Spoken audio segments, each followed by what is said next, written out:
Next numerical problem है हमारा 13.5। The electric potential at A point in an electric field is 10 raised to power 4 volt. If a charge of 100 microcoulomb is brought from infinity to this point, what would be the amount of work done on it? सबसे पहले हम देखेंगे हमें given क्या है। Given data हमारे पास है electric potential. Electric potential को हम V से, बड़े V से, कैपिटल V से रिप्रेजेंट करते हैं। ये हमें गिवन है 10 रेज टू पावर 4 वोल्ट्स। उसके बाद चार्ज गिवन है।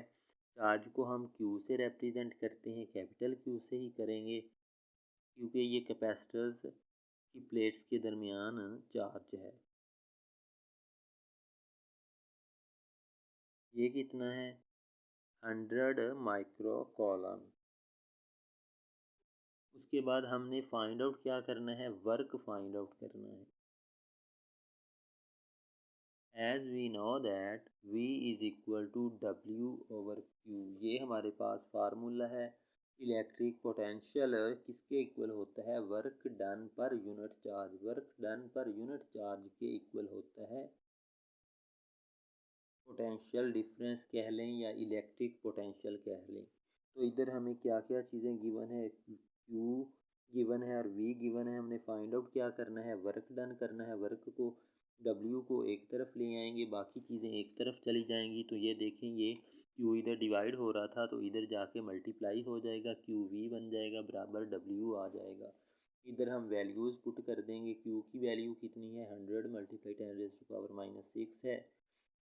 पोटेंशियल डिफरेंस कितना दिया गया है? 10 रेज़ टू पावर 4 है। तो इसको अब हम मल्टीप्लाई करना है। ये 100 का हमने खुद बना लिया, 10 रेज़ टू पावर 2 बन जाएगा।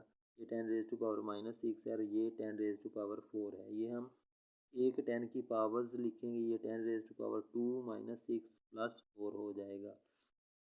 तो ये हमारा 10 रेज़ टू पावर 0 बन जाएगा। किसी भी नंबर की वैल्यू जो है ऊपर पावर 0 हो तो वो 1 के इक्वल होता है।